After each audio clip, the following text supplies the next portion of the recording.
Bismillahirrahmanirrahim. Uhayyikum jami'an bitahiyyatin ukhawiyah, tahiyatan min 'indillah mubarakatan thayyibah.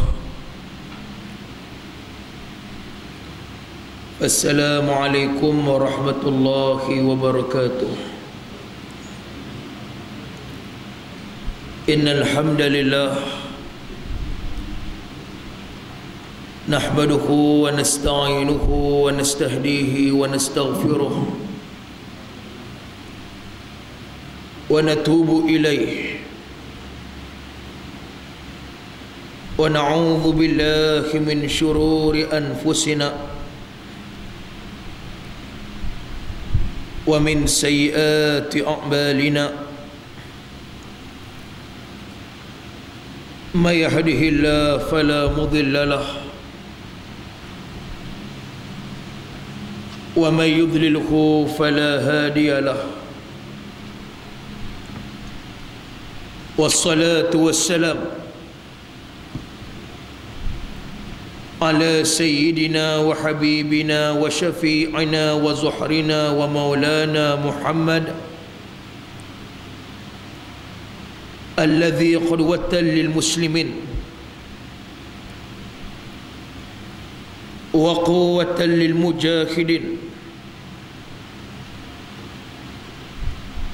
ورحمة للعالمين، النبي الرحمة والشفيع الأمة وعلى آله وصحبه ومن والاه. اللهم صل صلاة كاملة وسلم سلاما تاما على سيدنا محمد الذي تنحل به العقد وتنفرج به الكرب وتقضى به الحوائج وتنال به الرغائب وحسن الخواتم واستسقى الغمام بوجهه الكريم وعلى آله وصحبه في كل لمحة ونفس بعدد كل معلوم لك. رب اشرح لي صدري ويسر لي أمري واحلل عقدة من لساني يفقهوا قولي. ربي يسر ولا تعسر، ربي تمم بالخير، ولا حول ولا قوة إلا بالله العلي العظيم. وأما بعد فالمكرم المحترم, yang berbahagia lagi dimulakan Tuan Pengurusi Surau Taman Gelega Intan, seluruh saf jawatan kuasa, sahibul ma'ali, tuan guru, para alim ulama, para pimpinan jamaah, pimpinan masyarakat setempat, para haji, para hajah, para pemuda serta pemudi Islam, ma'asyarul muslimin wal muslimat rahimakumullah ta'ala sekalian. Marilah sama-sama sebelum daripada kita memulakan pengajian pada malam ini, terlebih dahulu marilah kita sama-sama memulakan majlis ini dengan membacakan umul kitab Al-Fatihah. Bismillahirrahmanirrahim. Alhamdulillah الرحمن الرحيم مالك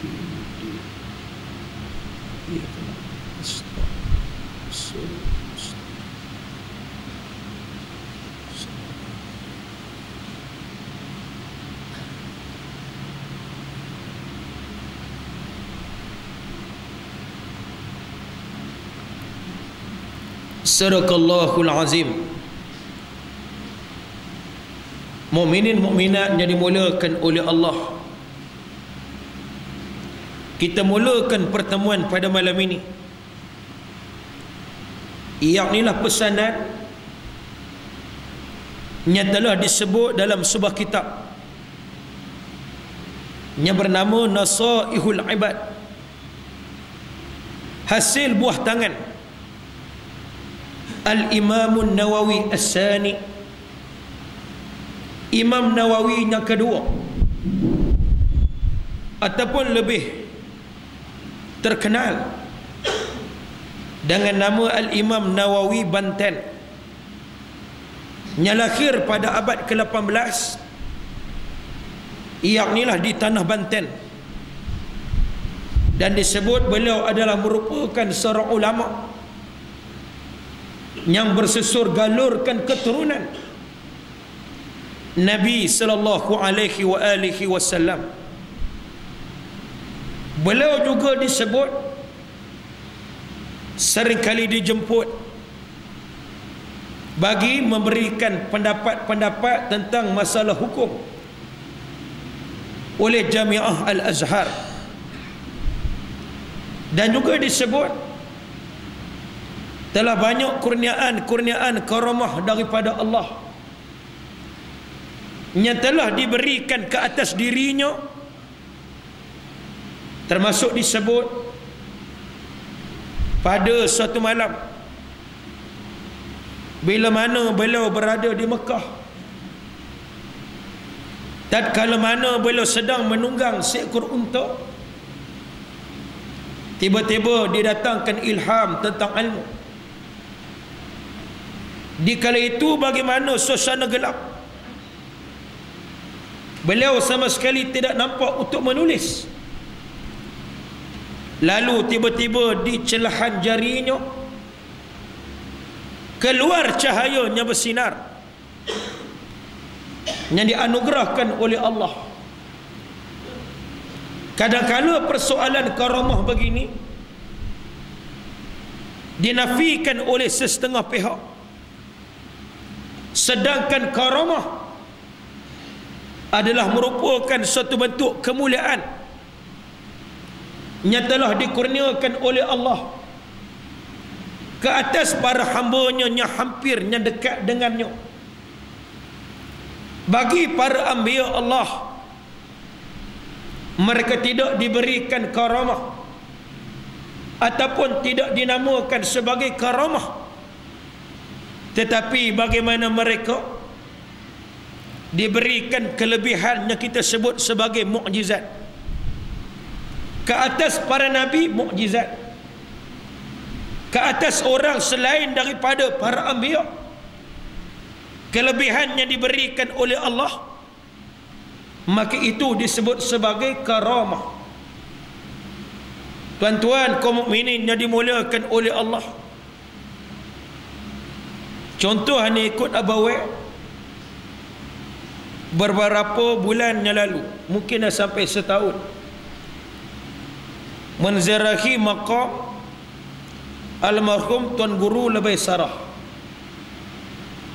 yang mana disebut dia punya batu nisan tu hidup, walaupun bukan batu kayu, hidup tinggi. Barangkali itu juga karamahnya diberikan oleh Allah. Quran yang boleh tulis, beberapa kali pejabat muzium nak datang ambil, nak angkat tak boleh. Itu karamah. Tanda benarnya Tuan Guru itu, benarnya ulama itu, jujurnya dirinya di atas ilmu, maka itu kemuliaan yang telah diberikan oleh Allah. Bab ni tuan-tuan kena beza. Maka sebab itu kitab Nasaihul Ibad adalah merupakan kitab yang sangat hebat. Kitab ini adalah merupakan kitab kupasan, kitab syarahan kepada kitab Al-Munabbahat, hasil buah tangan Al-Imam Ibn Hajar Al-Asqalani, yang telah wafat pada tahun yang telah lahir pada tahun 773 Hijrah. Tuan-tuan, puan-puan sekalian, pesan daripada guru ana, kalau kita nak baca kitab, kalau kita nak mentelaah kitab, kalau kita nak mengaji, pertama pilih kitab-kitabnya bagus. Apa maksud kitab-kitabnya bagus? Yang dikarang oleh ulama-ulamanya hebat di kalangan para awliya yang dekat dah hampir kepada Allah. Baca kitab-kitab itu terlebih dahulu. Sebab kalau kita nak baca semua kitab tak sempat. Umur kita sangat singkat. Kitabnya dikarang oleh ulama berjuta. Sejak daripada zaman dahulu sampai sekarang. Tapi berapa butir kitab yang kita dah baca? Banyak khatam novel daripada khatam Quran. Banyak mengutamakan majalah yang tidak ada nilai ilmu dibandingkan dengan kitab-kitab ilmu yang ditinggalkan oleh para alim ulama. Dan kata Pak Sumit, daripada kitabnya hebat-hebatnya kita baca, hafaz isinya penting-penting, perkara-perkaranya penting, maka itulah merupakan kunci di dalam kita ingin mencari ilmu Allah. Sesiapa yang buat, insya-Allah dia akan menjadi orang yang hebat dalam bidang ilmu. Mukminin mukminat disebut oleh Syekh Muhammad bin Dauri rahimahullah ta'ala, syaqiya iblisu bi khamsati asya', celakanya iblis kerana 5 perkara. Apa beza iblis dengan syaitan? Iblis asal nama Azazil. Bila mana derhaka kepada Allah, maka digelar sebagai iblis.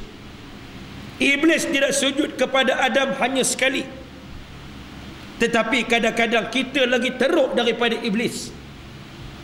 Berapa kali sehari kita tidak sujud kepada Allah, dan kerana perbuatan itu maka iblis disebut di dalam Quran aba wastakbara wa kana minal kafirin. Tergolong iblis di kalangan golongan yang kufur kerana sifat bongkak, takabur, sombong. Dan inilah merupakan penyakit yang paling lama yang tidak boleh diubati melainkan dengan cara mujahadah, dengan cara mendekatkan diri kepada Allah Subhanahu wa ta'ala. Maka sudah tentu bila mana nak dekat kepada Allah, maka mesti kita kena ada ilmu. Sombong ni tuan-tuan, jumpa doktor sekalipun, doktor tak boleh selesai. Walaupun malam ni kita ada doktor, orang pergi klinik jumpa ada doktor, saya ada penyakit sombong, pil apa nak makan? Doktor kata apa? Pil ni ada, pil ni. Oh ni aku tumbuk hang sedah, balik lagi hilanglah sombong. Nak makan pil apa? Tak ada, tuan-tuan. Maka sebab tu kita nak tengok kenapa iblis menjadi golongan yang celaka. Sebagaimana kata ulama tadi, ada 5 perkara. Kalau syaitan adalah merupakan anak kepada iblis. Nama Dasim, A'wan, Tabur, banyak. Anak pun tak suka nak hafaz nama syaitan. Buat apa nak hafaz nama syaitan? Nama-namanya tak bagus. Baik hafaz, banyak lagi benda boleh hafaz. Macam tuan-tuan lah, daripada hafaz lagu, baik hafaz Quran, baik hafaz selawat, baik hafaz qasidah, burdah. Malam ni pun ada soalan. Tak ada start kuliah dia pun bagi dah soalan, suruh jawab tentang masalah ni. Tak apa, nanti hujung kuliah kita akan jawab. Mukminin mukminatnya dimulakan oleh Allah, yang inilah celakanya iblis. Kata ulama berkenaan yang pertama, lam yuqirra bi zanbi, bahawa iblis tidak pernah mengaku dosanya. Ai lam ya'tarif bihi ala nafsih, dia tidak mengakui pada dirinya ada dosa. Makanya ni sebabnya pertama. Kita ni pun kadang-kadang tak nak muhasabah diri, tak nak kembali kepada Allah. Kita beranggapan seakan-akan kita tidak ada dosa, sedangkan semua di kalangan kita tiada siapa yang maksum. Yang maksum hanya Nabi Allah, dipelihara oleh Allah daripada melakukan dosa. Buka kitab Al-Usmatun Nabiyyin, hasil buah tangan Syekh Nuruddin Marbu Al-Bajari Al-Makki, dan beliau sudah pulang ke pesantrennya di Bogor kerana sudah tidak lagi dibenarkan menyampaikan kuliah di sekitar masjid dan surau di Kuala Lumpur atas suratnya telah dikeluarkan oleh pihak Jawi dan Jakim, lagi satu Jakun. Ada 3 pihak tuan-tuan. Alasan tak munasabah, kononnya nak lawan dengan jadi Pertuan Agong. Bila masa pula? Tak pernahnya nak dengar. Katanya disebut dalam program live dalam TV Al-Hijrah, katanya oleh kerana bercanggah dengan keputusan Majlis Fatwa Kebangsaan. Fatwa Terengganu ni pun, Majlis Fatwa Terengganu adanya bercanggah dengan Majlis Fatwa Kebangsaan. Fatwa Negeri Selangor pun adanya bercanggah dengan Majlis Fatwa Kebangsaan. Contoh isu ASN ASB yang tuan-tuan nak ambil dividennya 6.2%. Nak ambilkan dividen, tapi sebelum ambil kena tahu dulu. Kalau ikut fatwa kebangsaan harus, tapi kalau ikut fatwa Negeri Selangor haram. ASN ASB haram. Ini kalau ikut fatwa Negeri Selangor. Fatwa kebangsaan harus, menyebutkan harus. Jadi ikutlah. Tuan-tuan bukan orang Selangor, orang Jawa pun bukan. Ni semua orang Terengganu. Dan orang Terengganu. Bangladesh ada malam ni? Tak ada. Myanmar tak ada. Sulu ada Sulu. Dan Sulu lagi tak ada. Tuan-tuan yang dimulakan oleh Allah.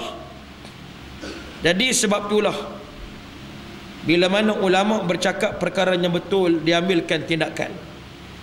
Dan anda tak pasti apa masalah. Pelajar-pelajar kita di Mesir banyak yang menadah dengan Syekh Nuruddin. Hatta Ustaz Don tu sendiri pun belajar dengan Syekh Nuruddin. Di Kedah namanya sangat masyhur. Mula-mula beliau datang tinggal di Kedah, dan kemudian selepas daripada perginya almarhum Ustaz Suhaimi, pulangnya Kiai Fahmi Zamzam ke Kalimantan, dia pilih untuk berhijrah, duduk di Kelantan bersama dengan Ustaz Sabaki yang ada mat tahfiz di Repek di Kelantan. Tuan-tuan puan-puan yang budiman, sebab itulah bila kita sebut soal dosa, semua manusia ada dosa. Tinggal lagi dosa itu kecil atau besar. Dosa itu berkaitan dengan Allah atau berkaitan dengan makhluk.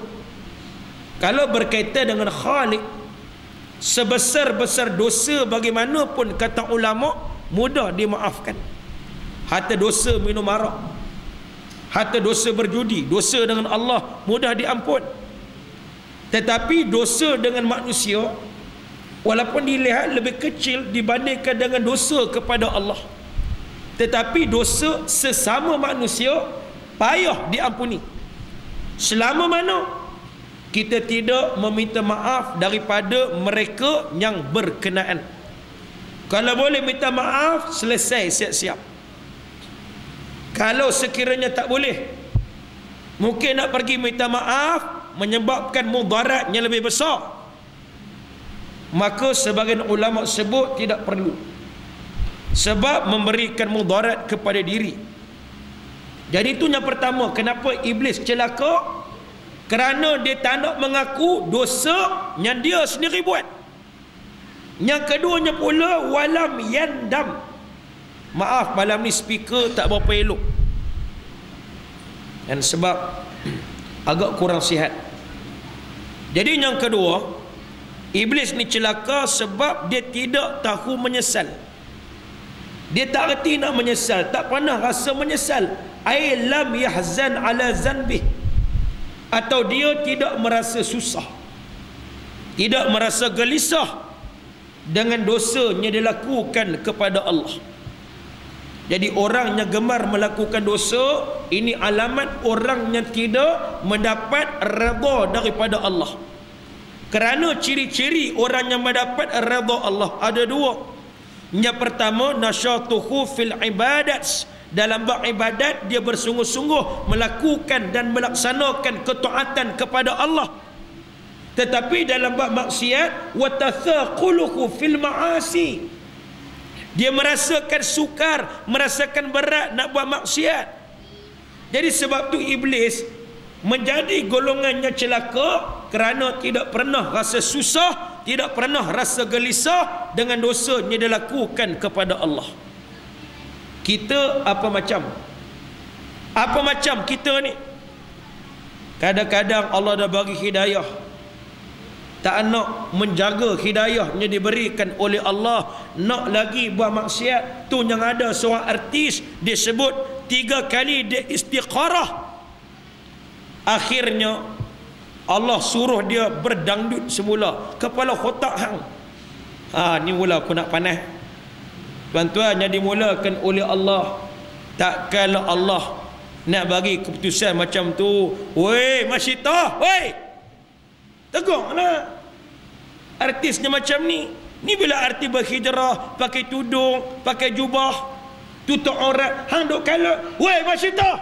Oh, geram dengar? Tak dengar sampai sana? Hantar rakaman tu biar ada. Tegaklah dia tu. Ni apa? Duk kacau artis yang berhijrah. Tak kena artis tu. Kuku punya cinta. Cukup sikit-sikit. Sagi apa weh bangun gelek kacau. Apa weh tak boleh. Dia nak share lagi. Jadi mukminin mukminat yang dimulakan oleh Allah. Ni masalah tengok.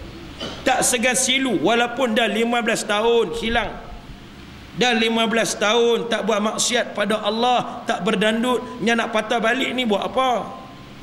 Duduklah jaga anak. Banyak lagi cara nak cari rezeki pada Allah.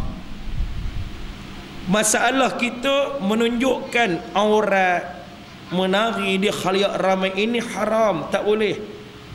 Tidak boleh. Islam tidak mengharamkan hiburan, tetapi hiburan biar kena pada tempat. Contoh, pada suatu hari raya, masuk Sayyidina Abu Bakar dalam masjid Nabi. Kata Sayyidina Abu Bakar, seruling syaitan mananya bunyi hari ini. Bila mana pada waktu itu ada 2 orang hamba sedang menyanyi dalam masjid. Maka Nabi pun sebut, pada waktu itu Sayyidatina Aisyah Ummahatul Mukminin pun ada sama. Sayyidatina Aisyah meletakkan kepala di atas bahu Rasulullah, dan Rasulullah berada di hadapan khalayak umum. Kita mana mau lagu tu? Pi pasar tuan-tuan, pi market, orang Kedah panggil market. Sebab orang Kedah ni hebat. Sebab tu Terengganu tulisan bahasa Inggeris merosot tahun ni. Ketua sektor kena panggil, hangpa kena belajar pada orang Kedah. Orang Kedah market, orang Kelantan lagi hebat. Orang Kelantan big wah tu big word. Tu orang Kelantan, tapi kok mana pun mana orang Terengganu juga. Sebab orang Terengganu ada connect. Tahu connection. Tak ada connect tak jadi jantan lah Syekh. Tu kata mana orang Terengganu lagi. Orang Perak. Komen mana komen orang Perak? Kayuru, ruler. Orang Perak tak jadi, hebat orang Terengganu lagi. Tuan-tuan yang dimulakan oleh Allah Ta'ala silat. Jadi kita pergi market, pergi pasar, suami tiang nombor 1, isteri tiang nombor 10, anak tiang nombor 15. Macam gerabak kereta api. Kalau kepala lokomotif tinggal gerabak, tak berjalan gerabak Syekh. Tu kita. Tapi Nabi dengan isteri punya romantis. lebih romantis daripada lagu Ameng Spring Now. Letak kepala atas bahu Rasulullah, duk dengar, duk menyanyi.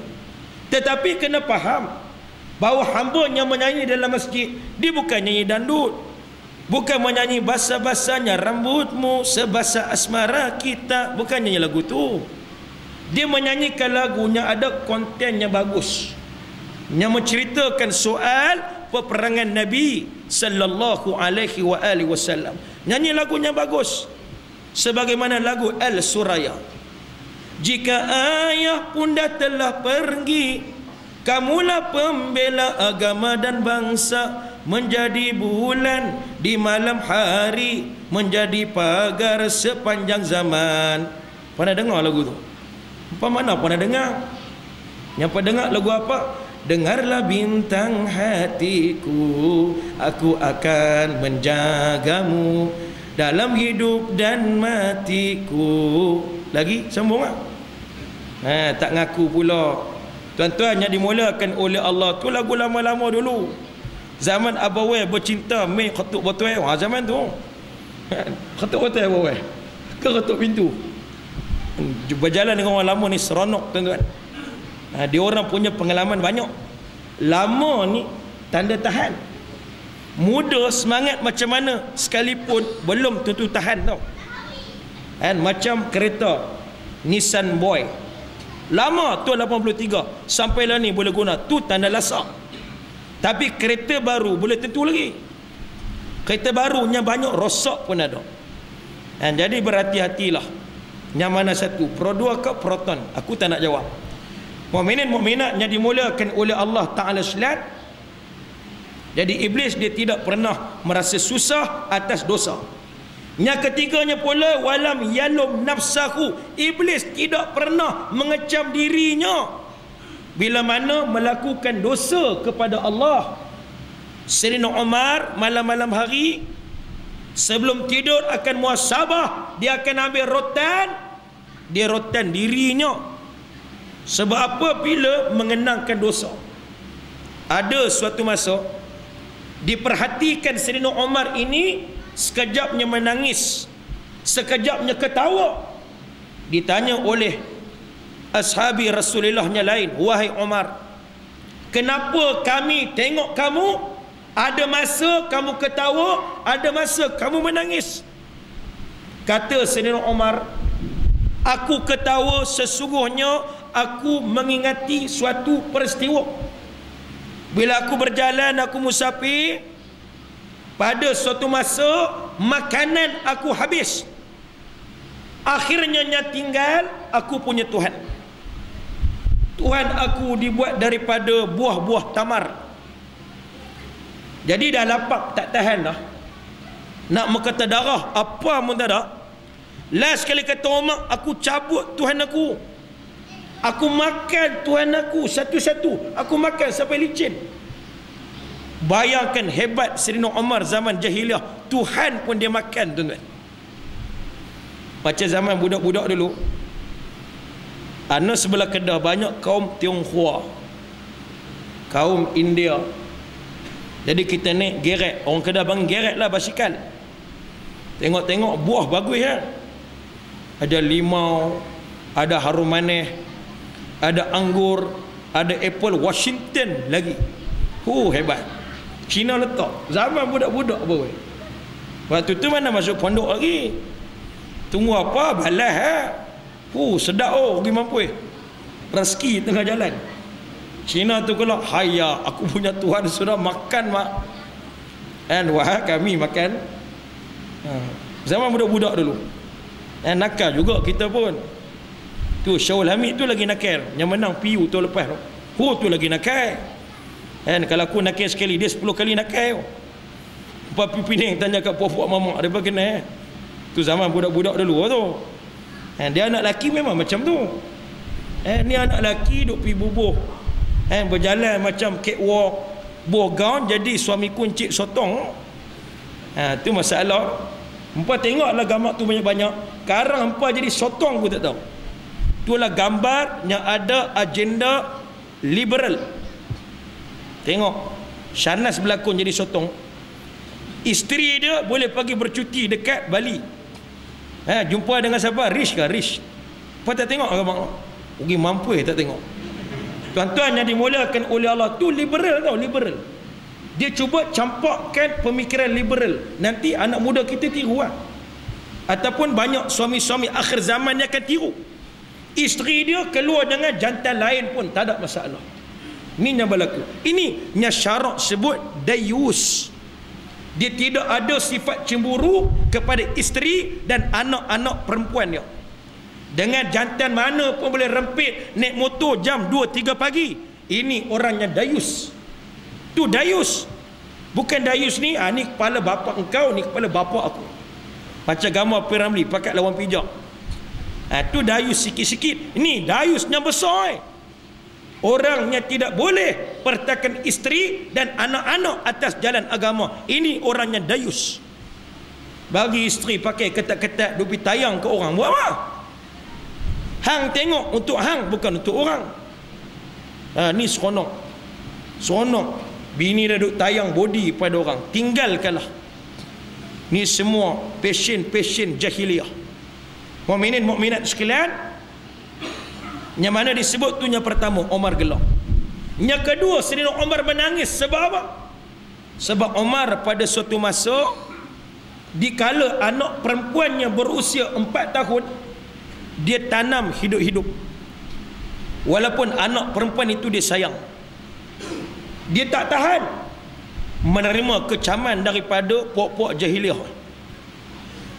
Sebab pada waktu itu mendapat anak perempuan dikira sebagai suatu tabu, suatu perkara yang boleh mengundang malu. Kata Sayyidina Omar, waktu aku tengah kambus anak aku masih sempat ambil kain, lap pasir dan peluh yang ada pada muka aku. Tapi aku kambus juga, dan kerana itu sekarang aku menangis, kata dia. Kita dengan zaman jahiliah mana lagi teruk? Zaman jahiliah bunuh anak perempuan sahaja. Zaman Fir'aun, ada sebagian ulama sebut Fir'aun tu gelaran. Fir'aun tu banyak. Namanya Mifraftah. Ada kata Ramsis. Jadi zaman Fir'aun, kalau tengok dalam kitab tafsir Nurul Ihsan, disebut kerana tak ambil mimpi daripada ahli nujum, Fir'aun telah membunuh 70,000 orang bayi laki-laki. Itu yang Fir'aun buat. Zaman kita lagi teruk. Baik bayi lelaki, baik bayi perempuan, semua jumpa dibunuh, dibuang dalam mangkuk tandas. Sehingga kita melihat berita buang bayi hari ini tidak menjadi suatu perkara yang gharib. Tuan-tuan baca paper baru ni pun ada. Seorang remaja, dia buang bayi daripada tingkat berapa, jatuh mati. Sebab nak merahsiakan kehamilan luar nikah. Tanpa nikah, senang cerita zina. Maka nak sorok, bila bayi tu lahir, dia tahu, dia buang daripada apartmen dia, jatuh bawah. Kita baca berita tu tak pelik. Sebab apa? Sebab dah banyak, tuan-tuan. Kalau dulu mungkin pelik, jumpa bayi dekat tangga masjid, riuh negara. Hari ini perkara itu sudah tidak menjadi bendanya gharib, bahkan sudah menjadi bendanya ghalib. Sudah menjadi kebiasaan. Menjadi kebiasaan di kalangan gadis-gadis perempuan berzina, seks bebas. Hari ini menjadi satu perkara biasa, tuan-tuan, dalam masyarakat. Sebab itu kajian yang dibuat oleh UKM di Hulu Kelang, 30% pelajar semua pernah mengaku pernah melakukan persetubuhan haram. 70% mengaku pernah menonton video lucah. Ini yang terjadi di zaman bila pemerintah tidak mengambil berat soal Islam, soal agama. Ini yang berlaku, tuan-tuan. Mukminin mukminat sekalian. Dan kemudian yang keempat, walam ya'zam ala taubah. Dan iblis tidak pernah mempunyai cita-cita untuk bertaubat. Dia tidak pernah mahu bertaubat kepada Allah, tidak pernah mahu kembali kepada Allah. Kita ni pun kena tanya. Semalam buat dah solat taubat, dosa kita banyak, nak confirm pahala payah, dosa senang confirm. Berlambak dosa kita pada Allah. Walaupun dengan sebab Rahman dan Rahim Allah, bila kita buat dosa, disebut bagaimana malaikat Raqib akan sebut kepada Atid, weh Atid, kamu jangan tulis lagi. Biar dulu tengok dia bertaubat atau tidak bertaubat, dan kemudian baru kamu tulis. Selepas ada kata ulama 7 jam baru kamu tulis. Allah bagi tempoh supaya kita bertaubat kepadanya. Tapi berapa ramai tuan-tuan yang nantinya akan berada di dalam neraka Allah Subhanahu wa taala. Dan kerana itu Sayyidina Umar pernah berdoa kepada Allah, Allahumma ij'alni minal qalil, jadikanlah aku daripada golongan yang sedikit. Sebabnya ramai berada dalam neraka, yang duduk dalam syurga hanya segelintir, sedikit. Yang akan bersama-sama dengan para nabi, para siddiqin, para syuhada, para salihin. Macam kita lawan lari lah tuan-tuan. Bila kita lawan lari, yang melepasi garisan terakhir tu, yang boleh naik menerima hadiah cuma 3 orang. Walaupun peringkat saringan tu ada berapa belah orang, yang dapat nombor 1, 2, 3. Kalau long distance mungkin 24 pun boleh medal gangsa. Kebanyakan tak dapat. Yang terpilih itu hanya sikit. Dan begitulah syurga Allah Subhanahu wa taala. Atas dunia ni tuan-tuan, banyak perkara Allah tunjuk boleh memberikan suatu pemikiran kepada kita tentang akhirat. Ni cuti sekolah, tuan-tuan pergi jalan, tengok jam nak pergi Kuala Lumpur, sebelum Plaza Tol Gombak tengok jam. Nanti datang kereta, ada kereta ikut lorong apa, lorong Smart Tag, palang pun naik terus, cermin tak payah buka, terus dia detect, palang naik terus dengan syarat ada duit nah. Kalau tak ada duit, tuan-tuan yang kena naik pejabat pelas, bayar harga palang tu. Yang keduanya pula, dia slow sikit, dia kena turun tingkap, scan dia punya kad touch and go. You not touch, you cannot go. Nana pun nanti nak touch and go juga. Sebelum aku pergi Kemboja 11 hari bulan ni, nak kena touch and go. Faham boy? Boy si faham lah. Tinggal isteri lama kat Marang kan. You not touch, you cannot go. Itu yang kedua. Yang ketiga paling ramai pakai duit sen, duit pecah. Oh, ni beratur panjang. Jadi dekat akhirat nanti pun tuan-tuan, atas sirat tu sama, adanya macam halilintar, adanya laju macam burung, tu semua geng Smart Tag tu. Adanya slow sikit kan, berjalan kan, ataupun berlari-lari anak, ni geng touch and go. Adanya lagi teruk, tak bergerak, bergerak pun pelan, ni merangkak pakai lutut. Macam dalam kitab sebut, ni geng duit sen semua, duit pecah. Smart Tag tak ada, touch and go tak ada. Yang ni yang nak kena tarik, yang nak kena tarik oleh malaikat yang jaga di bawah sirat tu, yang berada pada kiri kanan sirat. Mereka memegang besi yang ada cangkuk, dia tarik turun, lempar masuk dalam jahanam. Ni yang bahaya. Bila duk beratur panjang-panjang tu bahaya. Sekali orang cium punggung, you kiss you pay. Tu tuan-tuan yang dimulakan oleh Allah Ta'ala sekalian, tu gambaran. Sebab itulah kalau kita tengok dalam soal iblis, celakanya iblis, kerana iblis tidak pernah mahu bertaubat kepada Allah. Syarat taubat ada banyak. Kena tinggalkan dosa, kena rasa menyesal, kena berazam tidak mahu mengulangi lagi dosa. Ni kalau sat taubat, sat buat, sat taubat, sat buat, tu bukan taubat, tu cuma tahu buat sahaja. Dia bukan taubatan nasuha, tu taubat lakum, Allah tak terima taubat dia. Tahu, taubat lakum tak terima. Sebab apa? Dia istihza, dia mempermain-mainkan Allah. Dia rasa macam Allah ni kawan-kawan dia, berasa nak buat, berasa insan nanti marilah semayang, lepas tu buat balik. Ni orang yang macam ni sangat bahaya. Kemungkinan besar dia akan mati dalam su'ul khatimah. Dan kemudiannya pula celakanya iblis disebut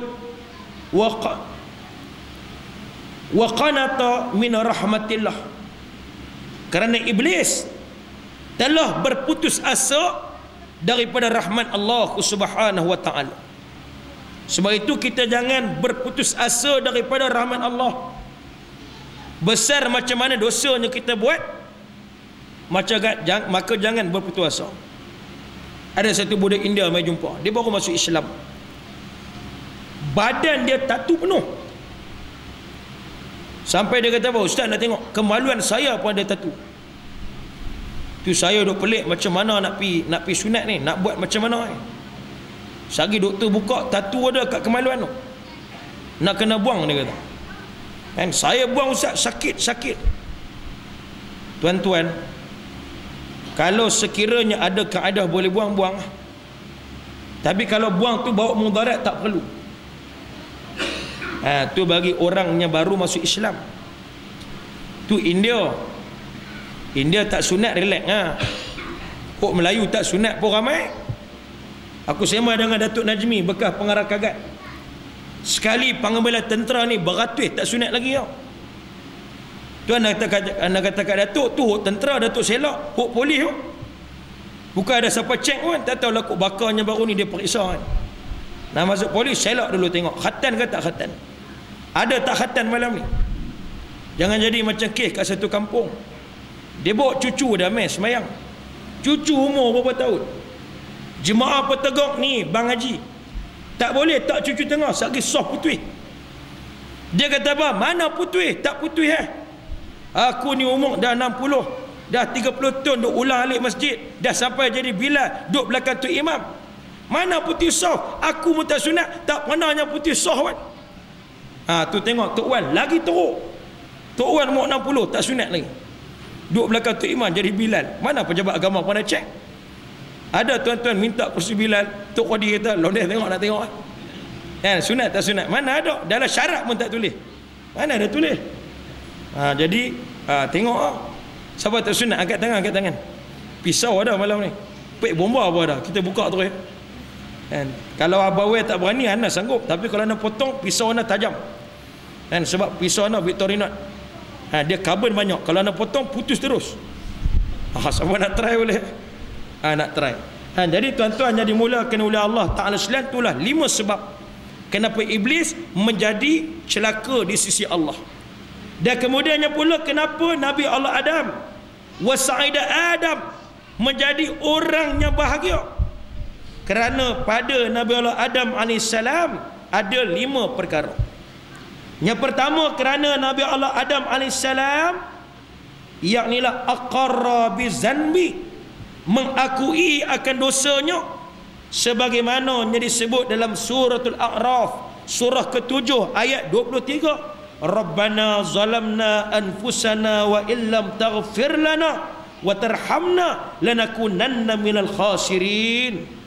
Wahai Rabb kami telah menzalimi diri kami sendiri. Kalau engkau ya Allah tidak mengampunkan kami, tidak mengasihani kami, maka termasuklah kami di kalangan golongan yang rugi.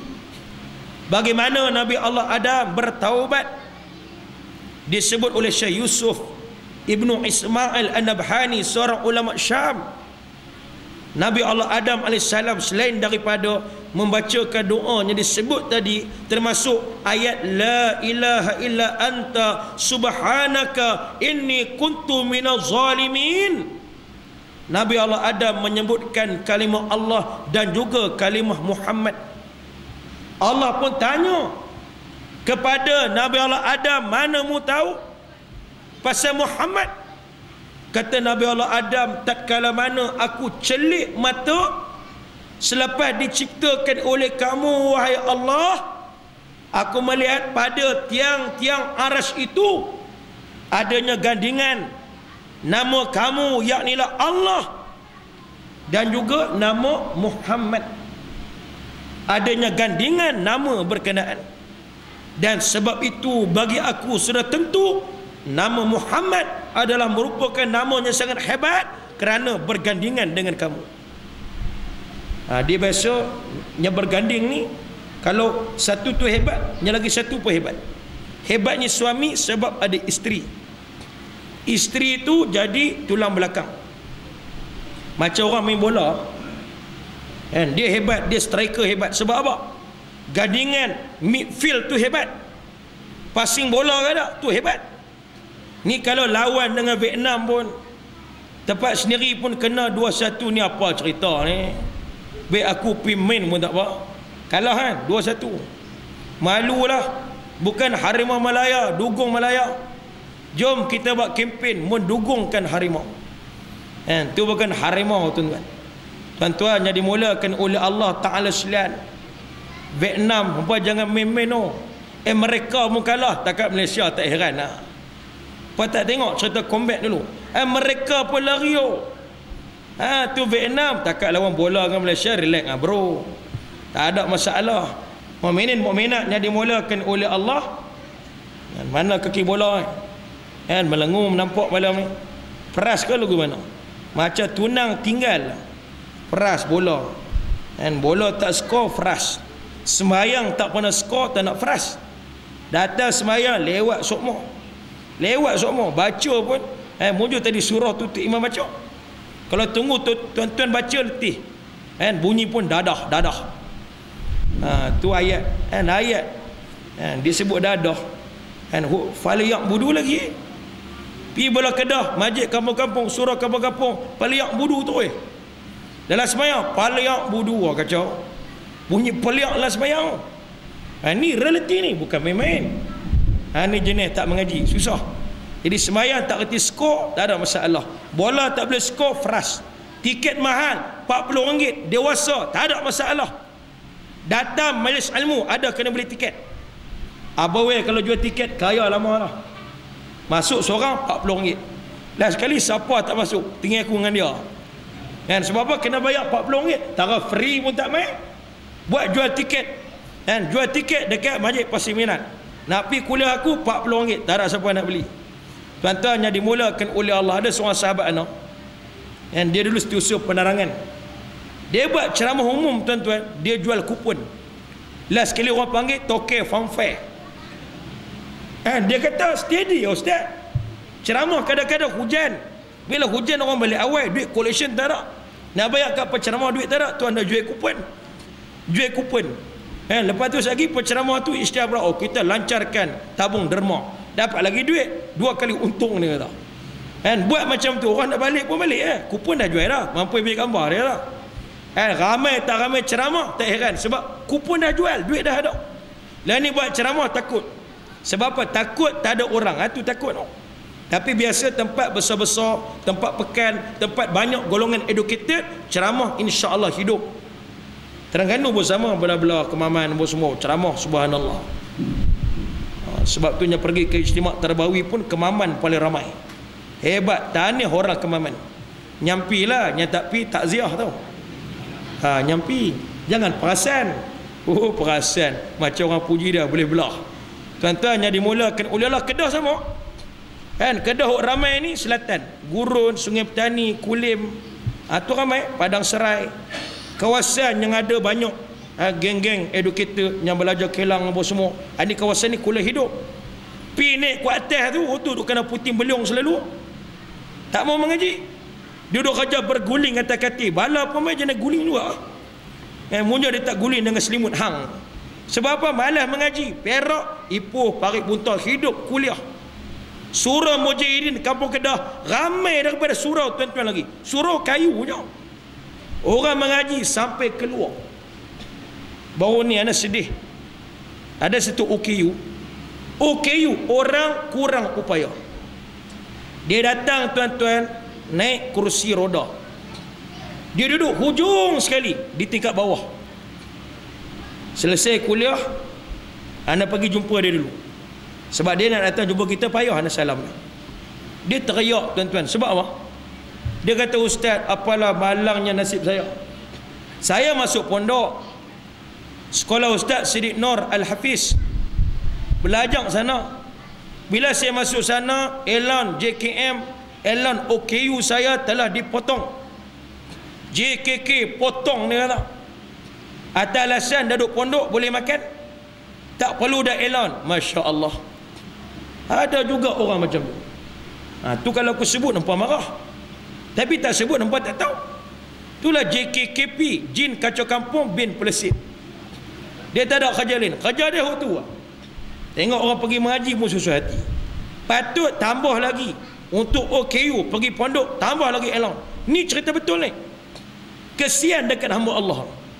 Kaki tak ada tuan-tuan, dua-dua kaki tak ada, tapi boleh datang menadah, boleh datang mengaji. Kitanya sempurna anggota, tubuh badan anggota semua sempurna, tak nak datang mengaji tuan-tuan.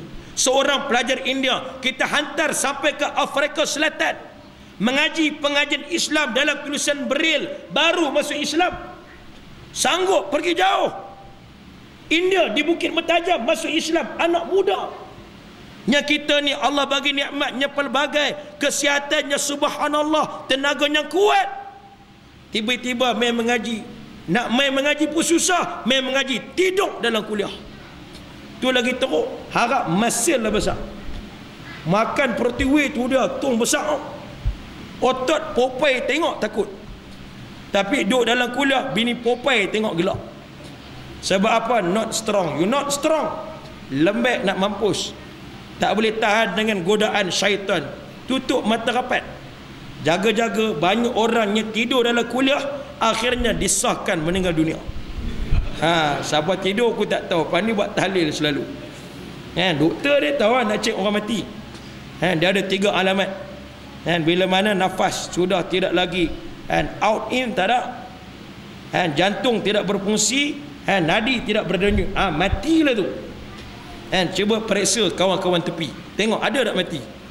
Kalau ada mati boleh lebih kuliah awal, buat tahlil terus, tutup kitab, senang. Aku boleh balik tidur, seorang pun tak ada. Tuan-tuan yang dimulakan oleh Allah Ta'ala sekalian, dan juga sebuah hadis daripada Sayyidatina Aisyah, innal amda iza tarafa bi zanbihi thumma taballahu alaih, rawahu syaikhan. Hadis sahih Bukhari Muslim. Nabi telah bersabda, sesungguhnya seorang hamba apabila telah mengakui dosanya, dia mengaku dia ada dosa, kemudian dia bertaubat kepada Allah, maka Allah akan menerima taubatnya. Itu hadis. Jadi dosa ni tuan-tuan, semua orang ada dosa. Ana sendiri pun ada dosa, tuan-tuan pun ada dosa. Ana ada aib, tuan-tuan ada aib. Tinggal lagi Allah Ta'ala tak buka aib kita.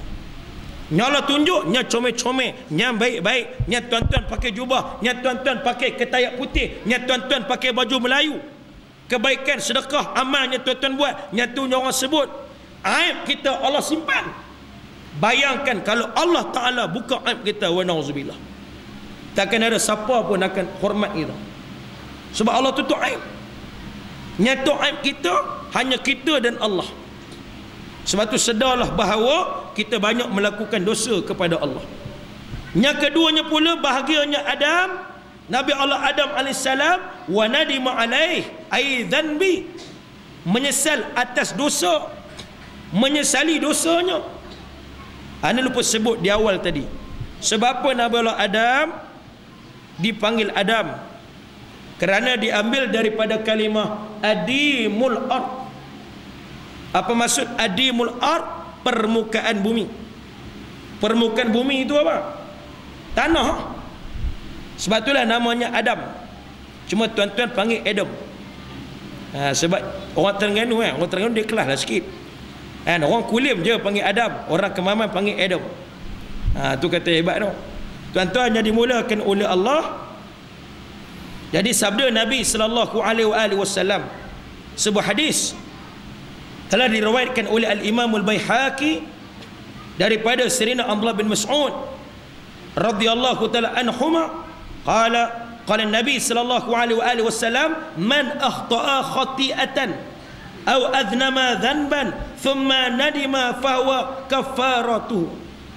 Kata Nabi, sesiapa sahaja yang bersalah dengan satu kesalahan ataupun berdosa dengan suatu dosa lalu dia menyesal, maka itu adalah penembusnya, itu adalah merupakan kafarahnya. Sebab itu dosa kena menyesal. Menyesal bila buat dosa. Dalam kitab hikam yang ditulis oleh Imam Ibn Atha'illah disebut, dosanya kita buat ada masanya sebab Allah Ta'ala sayang pada kita. Allah nak tarik kita supaya kita kembali pada Allah. Dengan sebab dosa tu, kita pun dekat kepada Allah, kita pun istighfar, kita pun taubat kepada Allah. Walaupun kita ada usaha tak nak buat dosa, tetap terbuat juga. Contoh. Jadi itu tanda Allah sayang. Sebab tu yang buruk pun dibahaskan dalam kitab pun daripada Allah. Sayyidina Umar, Sayyidina Abu Bakar berbalah soal masalah, kata Sayyidina Abu Bakar baik daripada Allah, buruk bukan daripada Allah. Kata Sayyidina Umar baik daripada Allah dan buruk daripada Allah. Jumpa Nabi minta jawapan. Akhirnya turun Sayyidina Jibril alaihissalam membenarkan kalam Sayyidina Umar, bahawa yang baik pun daripada Allah, yang buruk juga diizinkan oleh Allah untuk terjadi. Bila Allah izin berlaku, maka ada sebab. Kerja kita mencari hikmah. Tengok apa hikmah yang berada di sebalik sesuatu perkara yang berlaku. Sudah pasti di sana mempunyai hikmah yang sangat besar. Sebab tu bila sebut dosa mesti menyesal. Yang ketiganya pula, wala manafsahu, bahawa Nabi Allah Adam AS mengecam dirinya. Dia kecam bila mana dia melakukan dosa. Dosa jangan bangga tuan-tuan. Walaupun hari ini kita dah berubah. Ada seorang artis, dia datang tempat anak. Malam tu dia ceramah hebat lah. Dia penceramah utama, anak penceramah awal. Nak cover tak boleh dah. Dia ceramah malam tu, dia kata apa? Tuan-tuan, PAS kafir, UMNO kafir, PKR kafir. Ush, anak kata dia ni awak semua kafir. Anak kata mampu Anak kata ni, Tuan Haji nak tanya kalau isu UMNO kafir tak apalah, dah lama dah kan. Waktu pun orang duk marah. Boleh tolong cerita tak sebab apa PAS tu kafir? Oh ni sedap nak dengar. Sebab tak nak dengar, dia kata semua kafir. UMNO kafir, PAS kafir, PKR pun kafir. Anak kata sudah. Orang terkejut. Tinggal tak kena heart attack, tak mati terus lah. Anak tanya dia, Tuan Haji dah siapa Islam? Saya Islam, nyalin semua kafir dia. Anak kata gila dia ni.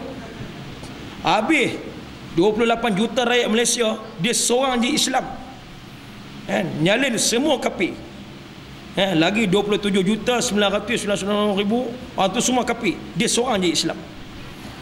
Jadi dia kata lah, PAS ni kereta hijau, guna jalan raya kafir. Walaupun tayar depan sebelah kanan fiqh, tayar kiri tafsir, tayar belakang tasawuf, tayar lagi satu akhlak, guna jalan raya kafir. Kafir ya. Wih, nak kata macam tu dia ni mengaji. Hebat. Aku tak jumpa lagi kitab cerita macam tu. Oh hebat. UMNO kafir. Oh UMNO lagi kafir dia. PKR mau kafir juga dia. Sebab apa? Guna jalan raya semua kafir. Anak pun cek rupa-rupanya dia ikut grup Madrasah Zaitun. Tahu Madrasah Zaitun?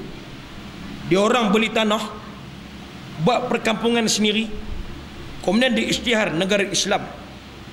Yang lagi tak tahan tuan-tuan, si hamba Allah ni dia kata, saya ustaz dah beli tanah dekat Terengganu, saya nak buat negara Islam saya sendiri.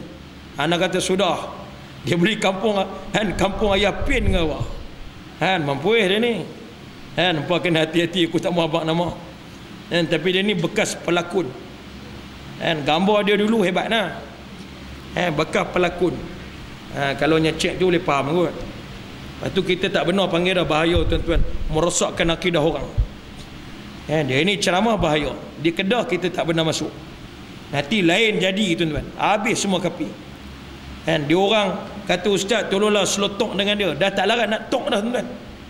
Sampai pukul 2 pagi. Kok mana pun semua ulama tak betul. Dia kata tok guru dah yang betul. Lepas tu yang lagi tak tahan duduk cerita. Dia kata saya dulu semua pernah buat. Dengan isteri sultan saya pernah berzina dia. Arak saya pernah minum. Oh gila nak dia ni. Nak kata hang kena tangkap masuk SA baru hang dakai. Berbangga dengan dosa nak kata tak boleh. Tu bukan taubat. Tu bangga dengan dosa. Taubat ni dosanya lama. Jangan sebut dah. Tak boleh. Haram hukumnya. Dia tak ada. Tak heran. Seronok sebut dosa dia. Tak boleh tuan-tuan. Kita dosanya lama, yang lepas tu lepas. Jangan sebut. Jangan sebut, jangan fikir nak teringin, nak buat balik ke apa. Jangan tuan-tuan. Sebab kalau kita terfikir ke apa, kalau kita rasa bangga dengan dosa dulu, tu tanda kita bukan orang yang bertaubat. Sebab tu orang yang bertaubat ni disebut dia menyesal, dan kemudian dia kecam diri di atas dosa itu. Dan yang keempatnya pula, wa asra'a fi taubah, dia bersegera dalam melakukan taubat kepada Allah. Cepat-cepat bertaubat. Tahu dah terlanjur, cepat-cepat kembali ke pangkal jalan. Balik semula, balik pada Quran, balik pada hadis, cari ulama, minta cara bagaimana nak islah diri supaya diri menjadi baik. Sebab tu dalam hidup perlunya ada murabbi, kena ada pembimbing. Murabbi lebih tinggi daripada guru. Duduk depan murabbi, Masya Allah, tambahlah tutup guru yang kasyaf. Dia tengok kita kenal, amalan kita dia tahu. Dia nak bagi satu amalan, dia tengok kita dulu, dia tahu apa yang kita perlu. Sebab tu nak sebut pergilah ziarah 7, 8, 9 insya-Allah di Pondok Rahmaniah, Madrasah Rahmaniah Sik. Nak cari pun tak susah. Tuan-tuan naik highway utara selatan, exit Tol Gurun, lepas exit ambil kanan terus sampai jumpa Pekan Sik. Bila jumpa Pekan Sik, tanya mana pondok Tok Guru Haji Soleh. 7, 8, 9 akan ada 3 orang ulama besar. 2 daripada Fatani, seorang daripada tempat kita. Daripada tempat kita tentulah tak lain tak bukan Tuan Guru Haji Soleh. Antara anak murid Syekh Yasin Fadani yang masih lagi hidup, umur dia pun dah 87. 87, pakar tauhid, pakar akidah. Ayah cik pun rojok dia, banyak tutup guru rojok dia. Orang yang sangat hebat. Pernah sekali kitabnya dia mengajak tu, pejabat mufti Kedah buat terbit surat, kata kitab tu tak betul. Dia telefon terus, dia telefon kepada mufti. Dia kata apa? Kalau entah kata kitab ni tak betul, ana nak pergi menadah depan entah. Terus jabatan mufti keluar balik surat, tarik balik, tak sesat pula. Tu aku kata pening lah pokok. Nama kata Tok Peti ni Tok Peti lah juga. Tahu Tok Peti, duduk dalam peti bukan tahu lah. Nah, duduk dalam peti senyap lah. Kalau katak dalam tempurung boleh gagah. Kenal juga tempurung tu, ni duduk dalam peti, apa pun tak tahu. Tuan-tuan yang dimulakan oleh Allah, pergilah 7, 8, 9. Termasuknya ke hadir Tuan Guru Haji Ismail Sepanjang, ataupun lebih masyhur dengan nama Baba Empat nak pergi Abang Awai. Dan boleh kita adjust dengan kawan-kawan di Sing soal penginapan. Tapi pergi lambat-lambat, last minute baru nak abang payah. Dia lah last minute baru nak abang, anak kira tuan-tuan Tok Wali lah. Dia Tok Wali ni tak ada masalah, boleh tidur mengata, dalam kuliah pun boleh tidur. Duduk tepi pokok boleh lena Tok Wali, tak ada masalah. Ni semua wali belakang, wali band belakang. Jadi tuan-tuan sekalian, pergi. Keretanya mahal-mahal ada kat rumah tu, gunalah. Tak lama kereta tu akan berhujah. Bukan kereta tu cakap, malaikat akan tanya, atas kenderaan hebat yang Allah bagi, kita guna pergi mana? Ni mai surau, mai masjid, naik motor start 10 kali, motor tak hidup lagi, selipar putih dah. Dia duduk naik motor tu, yang hebat-hebat tak ke rumah. Bila nak guna, bila ada kenduri, bila nak pergi kahwin, dan bila nak pergi meeting, bawa kereta hebat. Surau tak bawa datang, bawalah kereta Alphard ke Estima ke Eskimo ke apa, dan bawalah pergi ziarah alim ulama, tutup guru. InsyaAllah mudah-mudahan Allah jauhkan musibah daripada menimpa kenderaan kita. Dan mudah-mudahan tuan-tuan yang dimulakan oleh Allah tu, Allah bagi Camry kat anak. Berapa banyak dah tok guru naik. Mula-mula dapat, aku bawa pergi mana? Pergi rumah Pak Sumit dulu. Nak ambil berkat tok guru. Lepas tu pergi pondok Tok Yu Saleh. Nak ambil berkat. Kokok lepas ni Allah bagi hama pula kat aku. Tu barakah tau. Ni duk mintanya murah. Ya Allah berikanlah, ya Allah murahkanlah rezeki aku. Tu dapat murah semua. Daripada naik kereta besar, last kali naik Dexon 120Y. Sebab mintanya murah, dia mintanya murah. Semua doa, ya Allah, murahkanlah, murahkanlah. Daripada duduk rumah banglo, kena duduk rumah setinggan. Sebab apa murah? Minta lagi, ya Allah, murahkanlah, murah sungguh. Last kali duduk kaki lima Masjid Negara. Jadi golongan gelandangan. Sebab apa? Mintanya murah. Dia naknya murah semua. Jadi tuan-tuan, jadi mulakan oleh Allah, mintanya terbaik. Cuma masuk murah, murahkan rezeki, permudahkanlah. Cuma orang Melayu ni kadang dia tak faham bahasa dia sendiri. Contoh, bila mana dia ada kamera nak mengambil gambar, dia sebut apa? Tangkap gambar. Tuan-tuan, gambar tu tak pernah melakukan kesalahan jenayah di sisi perlembagaan Malaysia. Tapi semua tangkap gambar, tangkap gambar. Gambar tu tak pernah mencuri. Patut tangkap orang tu suka curi gambar orang. Tangkap gambar. Lepas tu nak balik beralah. Lawan dia lagi, kerja nak beralah. Bila masanya lawan tu? Itulah certain kalimah yang kadang-kadang dia tak faham. Anda sebut banyak tempat, kadang-kadang yang kerja kelang, akhlak tak berapa comel, kita bagi Menah Kelang. Menah Kelang tu nama isteri Nabi Aminah. Mak rempit, mak tu apa? Muhammad nak. Tu Pak Sumit sebut. Anda sebab Pak Sumit pesan, banyak tempat anda kena pesan balik. Kata Pak Su, hampir mengajak sebut pada jemaah. Depa tak perasan tu. Tu hina Nabi tu. Dia panggil mak rempit, mak bohjat, Minah Bosia, Minah Kelang. Tu semua menghina Nabi sallallahu alaihi wa alihi wasallam. Gunalah kalimah lain. Tapi ada gunalah mat Minah tu apa? Dan itu yang pelik, tongkat Ali kacip Fatimah. Tak ada pula tongkat Umar ke tongkat Osman. Tak ada kacip Asma, kacip Fatimah, tongkat Ali. Anak tak tahu siapa. Waktu kena tanya kat Bawai. Pak Bawai dia rajin minum tongkat Ali. Sebab tu Bawai kuat. Bawai dia tak nak orang biasa, dia nak kahwin dengan New Lofa. Ni rakaman ni Bawai, New Lofa tengok main cari. Dia main ke memang cari, kenuri lah kita, tumbang kerbau terus. Tuan-tuan yang dimulakan oleh Allah Ta'ala sekalian, dia Allah nak bagi sat nak. Ana sebut 40 kali, Allah makbul sat je. Jangan main-main doa orang musafir makbul lah. Makbul doa musafir.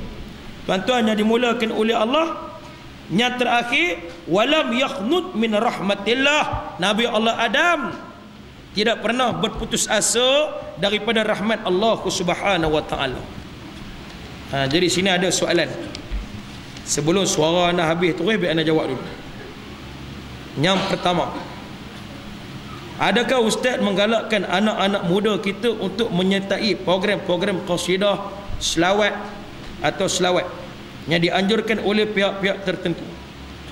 Kalau tak boleh, sila jelaskan sebab dan hukum. Kalau tak boleh, sila jelaskan sebab dan hukum. Terima kasih ustaz. Jadi tuan-tuan yang dimulakan oleh Allah, pertama, balik pada nas. Allah sebut, innallaha wa malaikatahu yusalluna 'alan nabi ya ayyuhalladzina amanu sallu 'alaihi wa sallimu taslima. Tu nas. Bila selawat, mesti at least paling minimum kena ada Allahumma salli ala sayyidina Muhammad wa ala ali sayyidina Muhammad. Itu selawat. Itu selawat.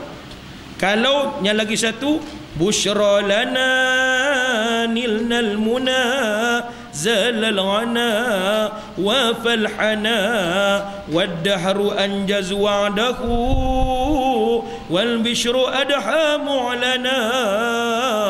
busyra lana nilnal muna zalal ana wa falhana busyra lana nilnal muna zalal ana wa falhana. Tak pun lagi satu, apa lagi? Ya imam ar-rusli ya sanadi anta ba'dallahi muqtamadi. Lagi apa lagi? Zahara dinul muayyan bi zuhuril nabil ahmad. Tu yang popular lah, ya hanana. Tuan-tuan yang dimulakan oleh Allah itu dipanggil qasidah, pujian dalam bentuk bebek syair, memuji Nabi sallallahu alaihi wasallam. Siapa yang patut kita puji? Siapa yang patut kita agungkan? Bos kita puji, isteri kita puji, Habibullah, kekasih Allah, mengapa tidak dipuji? Kalau orang ada pihak yang menganjurkan, tafadhal, pergilah tuan-tuan, tidak ada masalah. Kecuali yang kita tak nak dia buat program selawat, tapi dalam soal-soal Islam yang lain dia tinggalkan. Yang ni kita tak nak. Sebab di zaman Salahuddin Al-Ayyubi, segala program kebesaran Islam, baik maulid, baik awal Muharram apa semua, dibuat tuan-tuan dengan tujuan ingin mengembalikan momentum ruh perjuangan ke atas umat Islam, sehingga Salahuddin Al-Ayyubi berjaya menjadi individu yang kedua yang membuka Masjidil Aqsa kembali. Jadi kita nak sambutannya begitu. Bukan kita selawatnya hebat, qasidahnya hebat, tetapi bila Nabi dicerca, golongan sister in syaitan, bukan in Islam, menghina Nabi, menghina hukum Allah, menghina sunnah. Kasim Ahmad hina Islam, kita duduk senyap. Bahkan orangnya sebegini boleh mendapat tempat berceramah di Putrajaya, tuan-tuan. Persoalannya siapa yang panggil, siapa yang anjur. Sampai sekarang senyap sunyi, tuan-tuan. Jadi kita tak nak agungkan Rasulullah ikut kepribadian Nabi. Daripada sekecil-kecil perkara Nabi buat sampailah sebesar-besar perkara. Yang tu yang kita nak. Sebab tu kita doa, Allahumma rzuqna mutaba'atan Nabi sallallahu alaihi wasallam awalan wa akhiran wa zahiran wa batinan wa qawlan wa amalan wa ibadatan bi rahmatika ya arhamar rahimin. Tu yang kita minta pada Allah. Yang keduanya pula, hukum memberitahu. Ada bayangan Rasulullah datang hadir di majlis selawat. Dia ada satu kaedah sebut, al-khuruj min al-khilaf mustahabun. Keluar daripada khilaf dan harus lagi bagus.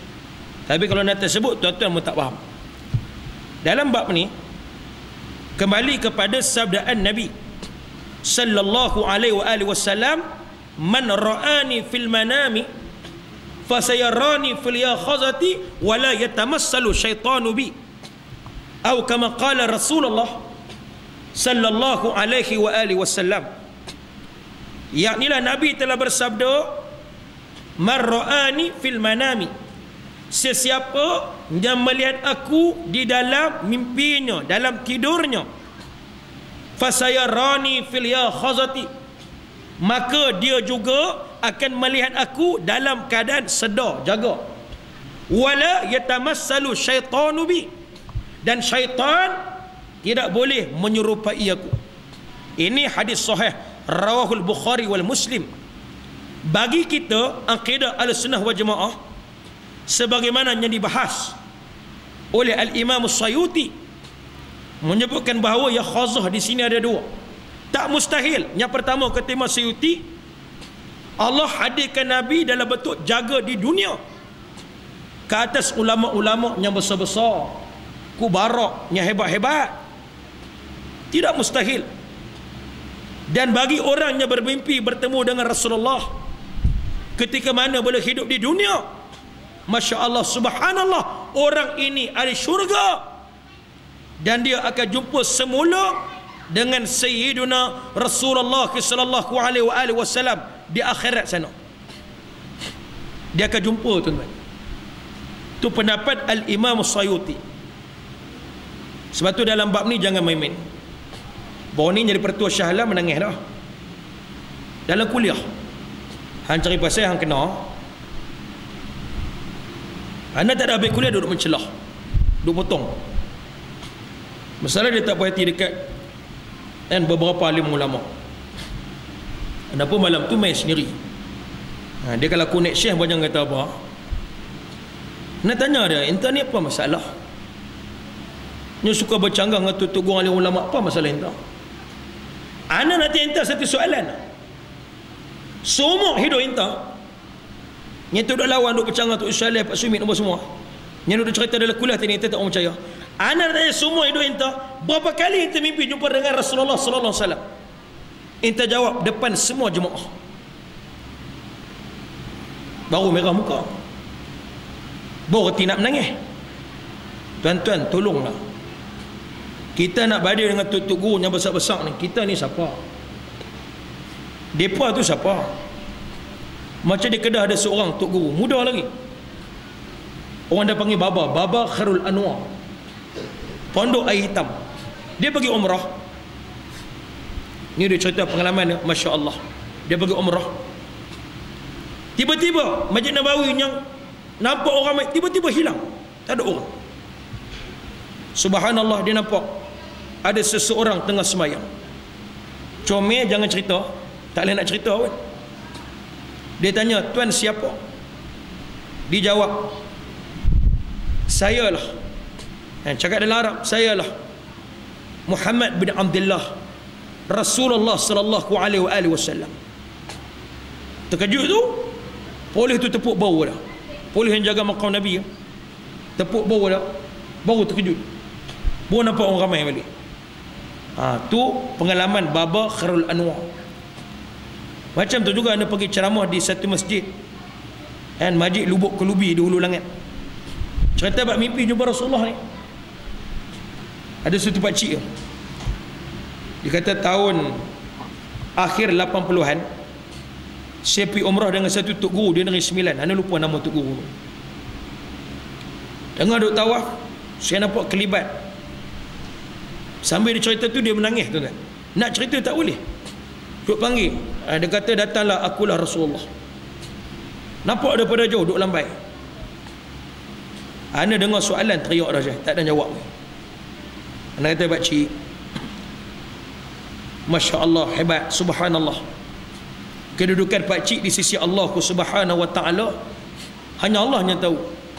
Kelaziman biasa perkara-perkara sebegini diberikan ke atas ulama yang hebat-hebat." Takat itulah anda boleh jawab. Nak lebih lanjut, tuan-tuan suruh tuan-tuan guru yang hebat-hebat jawab. Lebih besar dan luas ilmu mereka. Cuma sebagai tips, anda suka memberikan ijazah kepada tuan-tuan pada malam ni. Sebab kalau boleh tuan-tuan cubalah. Kita kalau berada dalam keadaan yang terlampau haus. Bila kita tidur sekarang, kita mimpi apa? Kita mimpi makanan, tuan-tuan. Kita terlampau rindu dekat mak kita. Terutama lepas ibu kita meninggal. Kan waktu ibu baru meninggal, biasa kita akan mimpi mak kita kan? Kita akan mimpi mak kita. Kita akan mimpi ayah kita. Dan begitulah juga, sebab apa kita tak boleh mimpi Rasulullah? Sebab kita jarang mengingati Nabi sallallahu alaihi wasallam. Macam ada seorang hamba Allah, dia jumpa anak depan makam Nabi. Dia pelik. Bila dia tengok orang lain duduk depan makam Rasulullah menangis, dia tak menangis. Dia jumpa dengan anak, dia tanya, "Ustaz, sebab apa? Saya tak ada feel apa-apa pun. Tak menangis pun duduk depan makam Nabi." Kalau nak jawab kasar boleh, nak jawab lok-lak, sebab hang aku ayun.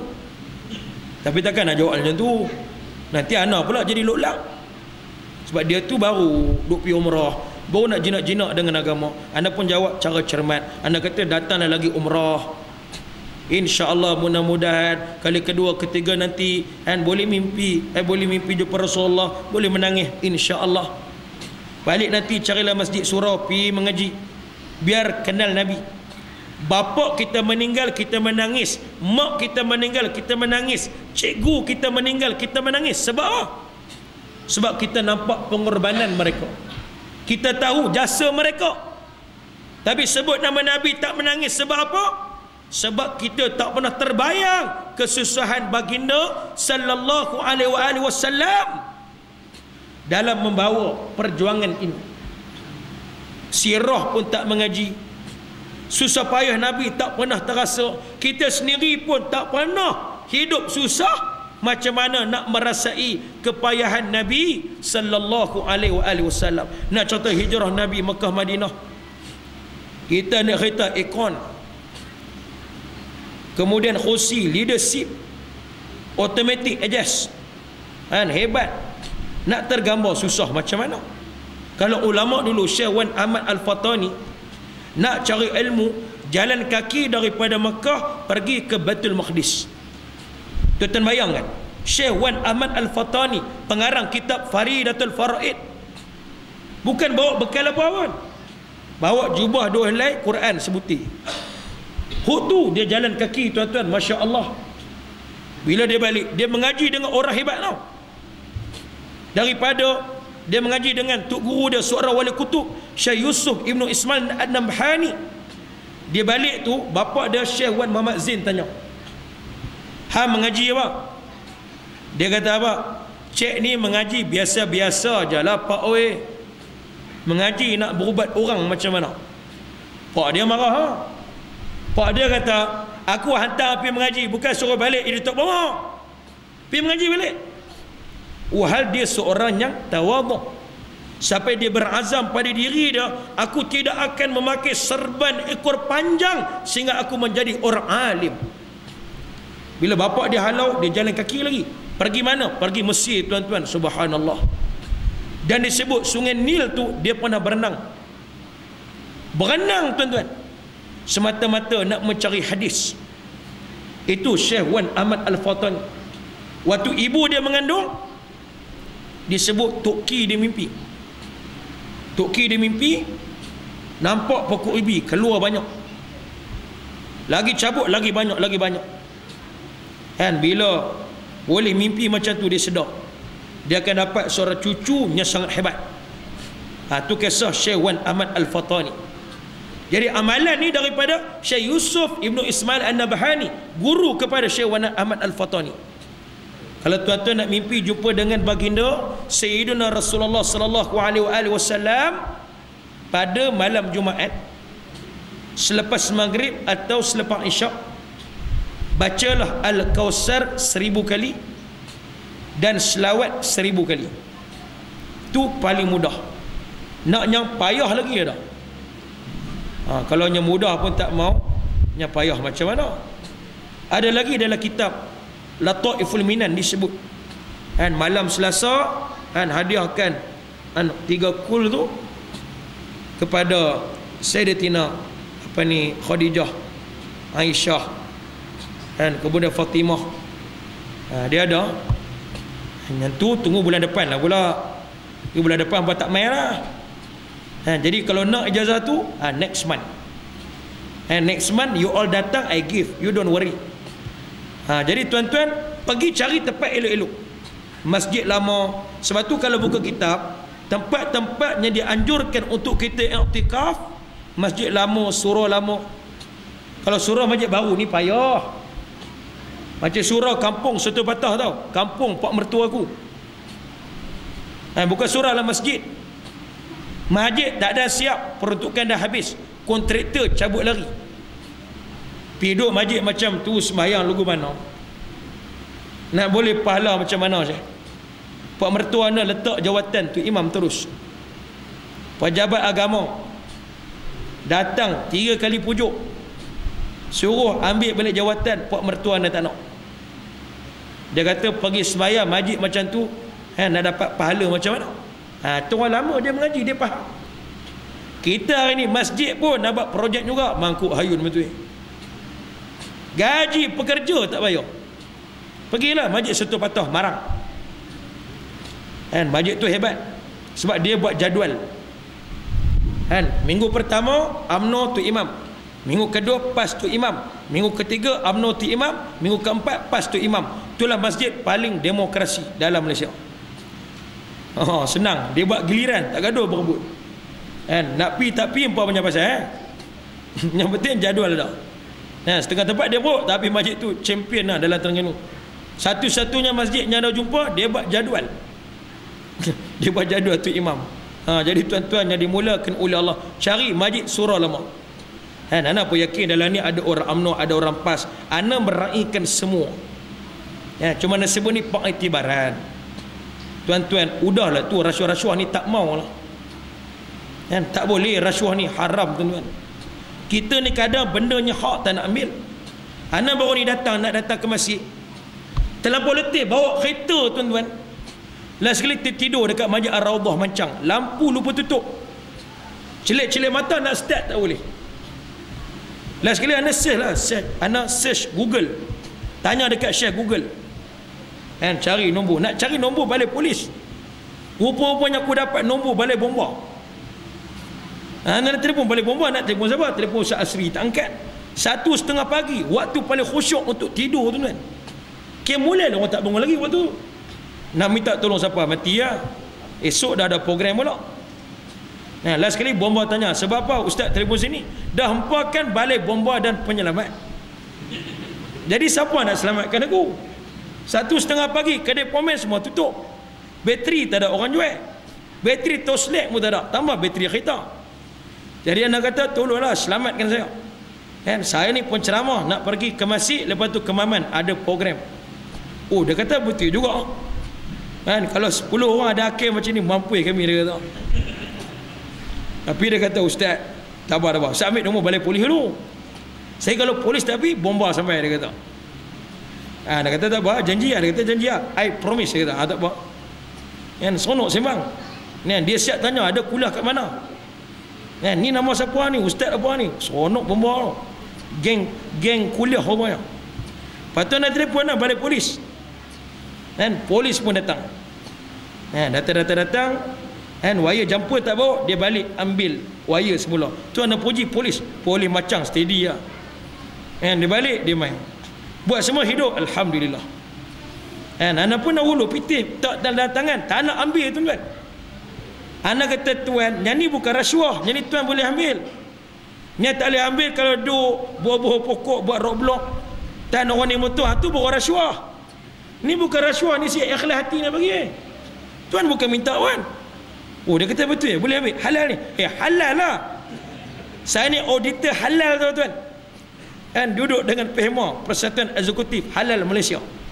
Halal duit ni. Oh, dia kata macam tu. Nya tak boleh. Nya tak boleh tu. Saya abang tadi tu. Huduk tahan. Macam hari tu. Anda contoh ada macam hari tu. Saya kena tahan kat bintang. Dia tanya saya. Dia tanya saya, nak tolong tak? Saya tanya dia balik, nak tolong macam mana? Dia pun tak ada jawapan. Last sekali, dia minta RM50 kat saya. Tu kalau saya bagi, baru jadi rasuah. Macam malam ni, tak jadi rasuah tau. Oh, dia kata macam tu, baru kami faham. Sebab tu tuan kena pergi belajar. Polis datang kuliah anda tak marah. Malam ni pun anda yakin ada polis, tak apalah datang. Nak catat lah. Jangan hampa buat laporan palsu cukup. Aku malam ni aku ra'i belakang. Jadi tuan-tuan yang dimulakan oleh Allah Ta'ala sekalian, insya-Allah balik pibatnya tu dulu. Hari Khamis malam Jumaat ni buat. Kemudian bulan Rabiul Awal ni buat, insya-Allah. Banyak orang anda bagi amalan tu, kebanyakannya subhanallah, kebanyakannya mimpi jumpa Nabi sallallahu alaihi wasallam. Termasuk sahabat anda nama Abdul Basit, dia duduk dengan Bina Puri dekat Riyadh. Dia tanya macam mana Syekh nak mimpi jumpa Rasulullah. Anda pun bagi. Ada sekali dia cuti balik Malaysia, dia telefon, Syekh nak jumpa. Anda kata main ambil. Dia pun main ambil kat rumah. Bawa anda pergi makan special dekat Al-Usta. Sepanjang jalan menangis macam budak-budak. Anda tanya dia menangis sebab apa? Tak boleh cerita. Punya sebab. Dan nak keluar tu lalu stok, baru dia sebut yang kita bagi tu anda buat sungguh. Dekat Masjidil Haram, masya-Allah, anda nampak Nabi. Nabi mai, anda nampak Nabi daripada sebelah kanan dia kata. Tu teriak gembira tuan-tuan. Jadi kita ni mimpi ke tak lagi? Jumpa Nabi tanya sendiri jawab. Jadi tuan-tuan cukuplah takat tu. Minta maaf.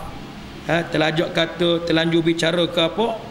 Dan insyaAllah untuk akhirnya pada 11 sampai 15 hari bulan ini anda akan pergi ke Kemboja. Bagi misi dakwah di sana. Sebab di sana banyak orang susah sebagaimana dimaklumi. Di sana Mak Tafiz pun dia buat bawah masjid. Sana masjid tinggi. Bila banjir tenggelam sekolah. Mengaji tak boleh. Tu di Kemboja. Tambah zaman dulu nak baca Quran kena gali lubang, takut rejim komunis jumpa bunuh. Zaman Kemarus, Pol Pot, ulama semua kena bunuh. Masjid 200 buah yang kena bakar, yang kena tukar jadi kandang babi, macam-macam tuan. Dan di sana sekolah dia bukan macam kita. Walaupun ada ustaz mengajar individu, silibus tidak ada, buku tidak ada. Tu di Kemboja. Kita ni tuan-tuan, subhanallah, nikmat Allah bagi banyak, Quran pun banyak. Kalau tengok dalam almari pun semua.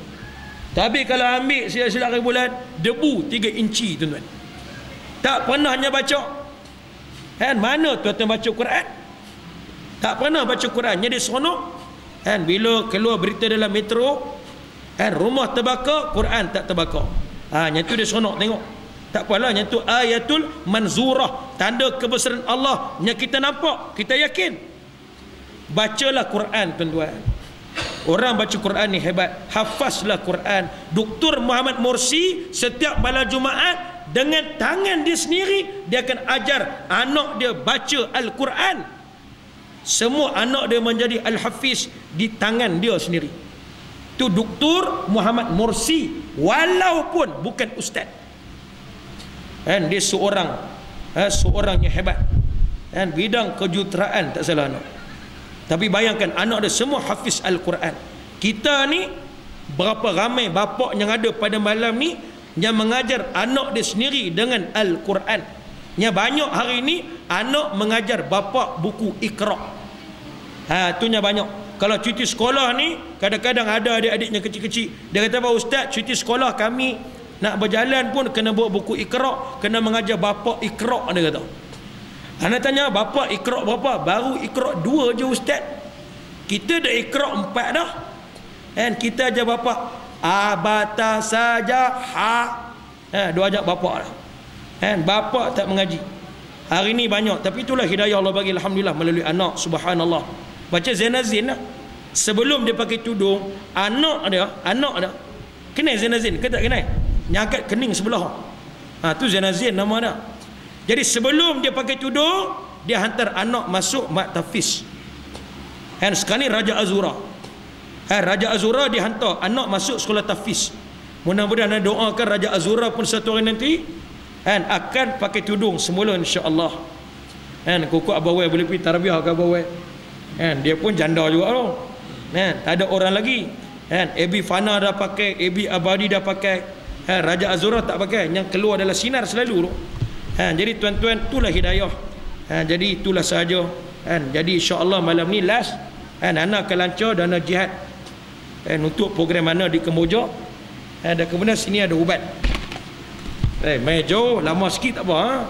Dua atas kereta pun